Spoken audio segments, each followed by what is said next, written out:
সকাল সকাল রওনা দিয়েছি আমরা। গাড়ির জানলা খুলে দিলাম, আর তার সাথে খুলে গেল এক নতুন পথের গল্প।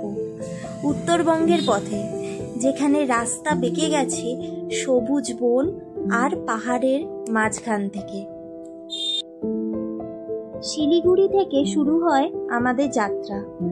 এখানেই দেখা মেলে তিস্তা নদীর সাথে প্রথম পরিচয় তিস্তা নদীর সাথে। তারপরে পাহাড়ি রাস্তার বাঁক ঘুরে ঘুরে পৌঁছে যাই কালিম্পংয়ে। শান্ত নিঃশব্দ এক শহর, যেখানে সময় যেন একটু ধীর গতিতেই চলে। চারপাশের বিশাল বিশাল গাছ যেন মাথার ওপর ছায়া করে রেখেছে। সকালের রোদ পড়েছে পাতার ফাঁক দিয়ে, আর পাখির ডাক যেন কোনো এক অজানা সুরে ডাকছে আমাদের।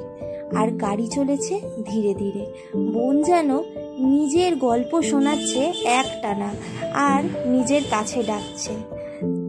হঠাৎ বাঁক ঘুরতেই দুপাশে দেখা দিল চায়ের বাগান। গাছের সারির মাঝখান দিয়ে গাড়ি চলেছে। এই দৃশ্য বইয়ে পড়া, ছবিতে দেখা, আজ নিজের চোখে দেখা। চুপচাপ বসে থাকা চা শ্রমিকরা হাসছে, ছায়ায় বিশ্রাম নিচ্ছে। এ জীবন যেন বড়ই মধুর। এগিয়ে চলেছি পাহাড়ি পথ ধরে। এক পাশে গভীর বন, অন্য পাশের নিচে ঝর্ণার শব্দ, জলের ছলাৎ ছলাৎ শব্দে আর বাতাসে পাখার মতন দুলছে পাতাগুলো। এই মুহূর্তটা যেন সময়কে থামিয়ে দিয়েছে। একটা সময় মনে হলো আমরা মেঘের ভেতর দিয়েই যেন গাড়ি চালাচ্ছি। জানলার বাইরে হাত বাড়ালেই যেন মেঘকে ধরা যায়। পাহাড়, বন আর মেঘ, এই রকম রোড ট্রিপ জীবনে কতবার আসে।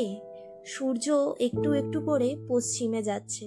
বনভূমির রং এখন সোনালি। গাড়ির সামনে শুধুই রাস্তা, আর চারপাশে অদ্ভুত নিস্তব্ধ।